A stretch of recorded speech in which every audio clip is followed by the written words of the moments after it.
Now Sleepy starts outside the front row along John Cofer. John will have the pole position. In the second row on the inside, a winner here a couple weeks ago, Dennis Hart in 15, alongside Robbie Flock, always a nemesis, a threat to win. In the third row, there's Jimmy Sills in that Beast Gertie number 9.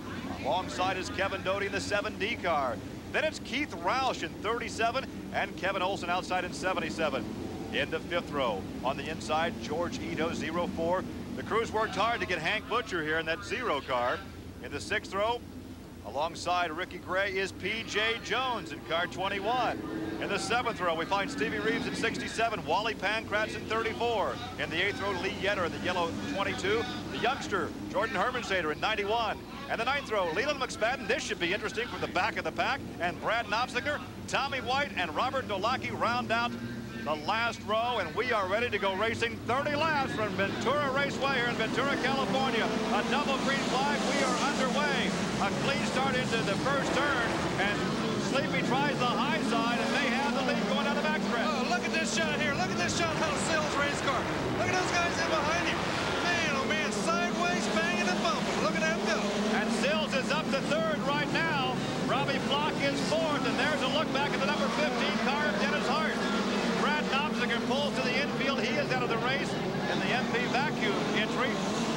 So Sills now, we talked about the two guys to beat. Sills, Sills almost in trouble. He keeps it going.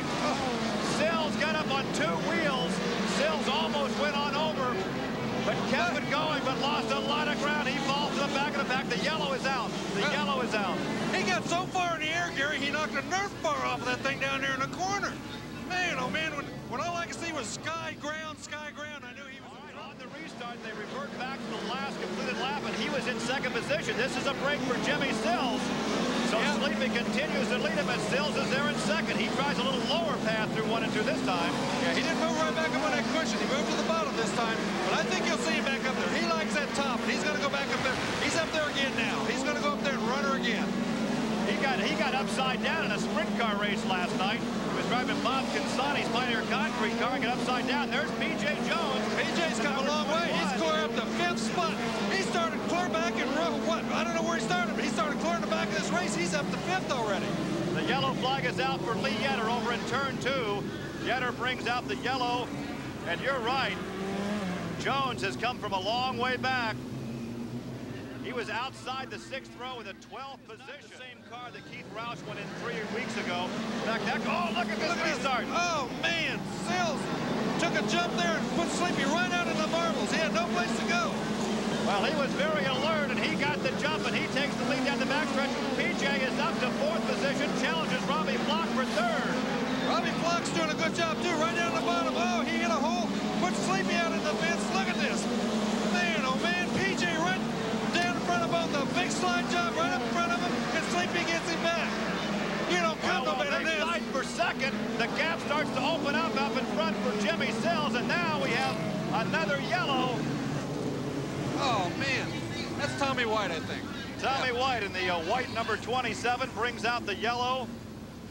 Man. And that gives us a chance to take a deep breath. Well, this time there is no jumping that restart as Jimmy Sills gets the big jump, and Robbie Flock may move into second position into turn 1. Flock down low in the red, white, blue number 32. The Flock number on the high side. They touch wheels one of it. And look at PJ. Oh, man, right up over the berm, right past. Oh, PJ and Tripp get together.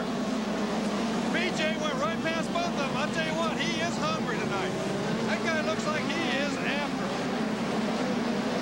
Well, P.J. Jones now is up to 3rd position. That's the Ellis chassis with the Fontana Arias engine. And look at him bicycle through the corner, now tucks to the inside. Oh, that's the panther move. That is a fantastic move. A car upside down. I think that was that Tommy White again at 27? Well, I tell you.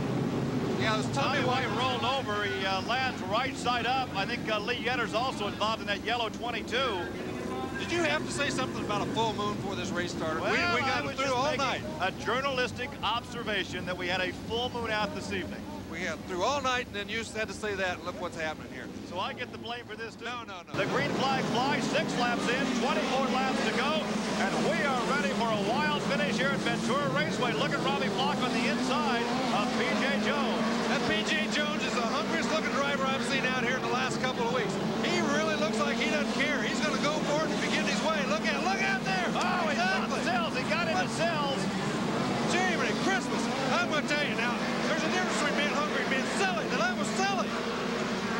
Well, there have been some hard feelings over the years between a number of drivers and PJ, including Sleepy Trip, and he really put a bang on, oh, a car almost to the wall. That was Dennis Hart. But as we take a look at PJ and look at the gap that he has now over Robbie Flock, Trip rides in third, but PJ making his first appearance here in Ventura this year. Well, he did a great job. I mean, he went through all those guys, but I don't think he missed a one of them on the way through. He hit everybody in his way. Well, he's been driving that like a billiard ball this evening, bouncing off of other race cars. We'll see a lot of him this season because he's coming back to the Midwest with the pavement, the team with Chuck Gurney in those cars prepared by Larry Howard. And look at Sills move to the inside. He's had a couple bad breaks, and he just keeps coming on back. He just went by Stevie Reeves there. He's standing on the button and heading for the front again. Well, he's back up to fourth, but he may need a yellow flag right now to close it down because Tripp is running in third behind Flock, but way out in front, a straightaway out in front is B.J. Jones, and he is really standing on the hammer. Yeah, they'll tell you, whoa, he caught that run again. That same rut, they keep catching it. It doesn't see, you can't even see it from up here, but boy, when they hit it, they can sure feel it. B.J. from the 12th starting position, way out in front. But look at Leland McSpadden. McSpadden in that blue 47 would just kind of glimpse the nose of it. He has moved up to fifth position. He came clear to the next to last row, Gary, so he's driving a heck of a race, too. I mean, everybody in his first 5 or 6 spots is really driving their hearts out. It's unbelievable. Well, now traffic may be a concern next for, there's the halfway point, 15 laps down, 15 laps to go, and right now, P.J. Jones, using the cushion, is now in traffic. He goes by Kevin Olson. You can see that everybody's running the top. Everybody's running up on the cushion. The bottom's getting real slick. As we watch Jimmy Sills through this corner, look at the racetrack. It's real shiny down under it. That means it's getting real, real slick down there underneath. Nobody can run down there through 3 and 4 and run very fast. So they've all got to follow the cushion. It's going to be tough for them to get around anybody. Well, PJ just had a great slide job across the nose of the 74 car. Uh-oh, he's steaming a little bit. There's a little steam coming out of PJ's car. I don't know whether it's getting hot or what, but there's a little steam and smoke coming out of there. It looks like it might be getting a little warm. Well, he pulls up behind Jordan Hermansader. Now he runs the low side on the berm. Now we can see that steam now. But I tell you, he has a straightaway advantage over Robbie Flock, who is second. And there's the battle for third right there between Sleepy Trip and the black number 1 and the white number 9. That's the LTC chassis. Yeah, that's right. That's an LTC. It's the only one out here. It's a coil spring car, and they usually don't work quite so well on the rough racetracks. But Sleepy seems to be running pretty good in that thing here tonight. And there's the beast Gurney of the Steve Lewis Performance Racing back there in 4th spot. Yeah, you can see he can run low down to 1 and 2. He can run down there and make it stick. When he gets up to 3 and 4, he can't run up there. He's got to go back to the top. 3 and 4. There's a look at second place Robbie Flock. Flock a bit later on this evening is going to present some of his old trophies to some lucky youngsters here this evening. And he caught that same rut. That rut down there, everybody seems to be running into it. When they do, they get up on 2 wheels and lose a lot of time. But nobody can catch him. Everybody else was too far behind to catch him when he did it that time. Well, P.J. Jones has a huge lead, but I tell you, he's not being too gingerly with his approach to traffic. Once again, running all over the racetrack. Okay, Sills, look here. Sills is going to lose a spot because he went on the bottom down there in 3 and 4. McSpadden got him. It's too slick down there in 3 and 4 to do that. Oh, he hit another rut down there and got up on 2 wheels. Now he goes back around McSpadden. Yep, if he goes to the bottom down there, McSpadden will get around him. McSpadden got in trouble down there, though. McSpadden got in big trouble down in 3 and 4. He got over the cushion. Okay, Sills is really hard on the hammer now. He's going after Sleepy. Sleepy's back up with Flock. This race for second is going to be good for this race. 5 laps to go, Gary. Sills is doing good. If he can just get around those guys, PJ up there, we can see he's in heavy traffic. PJ's blocked behind car 37 and car 44. Oh, he's in trouble. PJ was in trouble coming off the he got upside down. PJ Jones is upside down. We are going to have a shootout over the last 3 laps. I don't know how that happened, Larry. Oh, man, look at that. He's got fuel, he's got water, he's got everything running out of it. PJ has to get out of that race car. They've got to get a safety crew over there because he has fuel pouring out of the tank.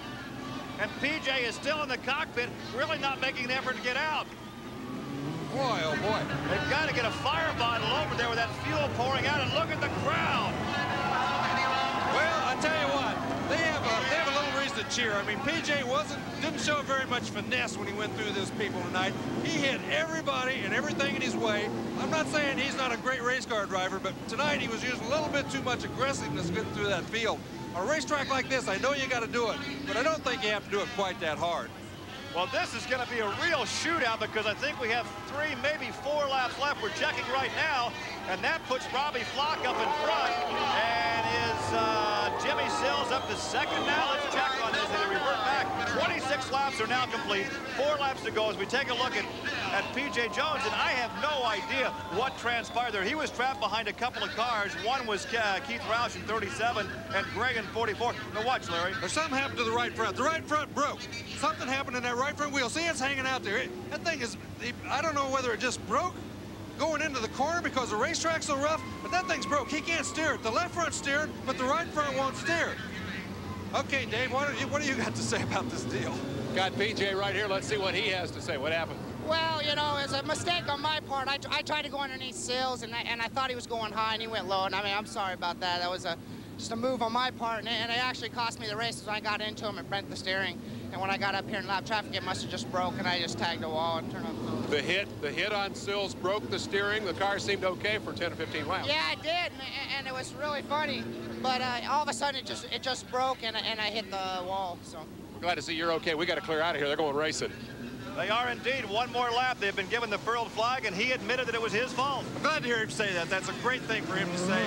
We knew it was his fault, and he admitted it, so what can you say? He's a man. He came out and said it. Nothing to do now but go racing. 4 laps to go. Robbie Flock has the lead, but here comes Jimmy Sills. Flock bicycles on the high side, and Sills has the lead down the backstretch. Oh, man, he's going to go high. He's going to go low. He's back in front. Slip and slide, dip and dive. Man, oh, man, he went right to the front. Look at Leland on the inside of that 47 car. He came from the next to the last row from 17th starting spot. Oh, man, oh, man. Oh, wow. We got a yellow flag. We got a yellow. 17th starting position. McSpadden is up to second. Sills leads it. Whoa. I tell you, that is racing. Here we see Sills right around the bottom. There's still a little wet dirt. See that little brown dirt right around the bottom? That's where he gets a hold. That's where he gets a bite. Goes right on past him. He can't do that down at the other end, but once he's in front, man, it's going to be tough to beat him. All right, let's see if he can hang on as the green flag flies on the restart. He stays on the cushion. Flock down low. Now let's see if Flock can hang on for second because here comes McSpadden. That McSpadden's working fantastic. Man, oh man, is he quick around that bottom. Here we see him. He's going to go right in there. He's going to try to take the racetrack away from Flock, but I don't know whether he can do it. Yeah, he did it. He pulls it off. That's a tough place to pass down there, but he did it. And McSpadden considers himself a rim rider, but he's using the low side. McSpadden considers himself a race car driver, and he's going to go any place he has to go to get around him. Well, here's the white flag, and I tell you what, the guy that I think could have won all 4 races out here this month of April at Ventura is likely to win this one. Jimmy Sills, the veteran from Placerville, California. And there is a look at McSpadden as they battle for second. There's the twin checkered flag. And the man with our camera card takes the victory, Jimmy Sills, in the B-Scurdy. Oh, man, he's won back-to-back features out here. He had to do it the hard way, though. Got a little break early. You can't do it any harder than that. You can't get blasted in the side, go back to about 10th spot. You can't bicycle and go back to about 10th spot and come from 10th to 1st 2 different times and still win the race. That's fantastic. Dave Despain, we have a television champion. Oh, a fire. No, that's the, I thought we had a fire down there on the winning car. It was just a little exhaust. Little exhaust flame there, and we have a new television champion. If we can go down and talk to Robbie Flock. He didn't win any features out here, but he takes the TV championship. Dave?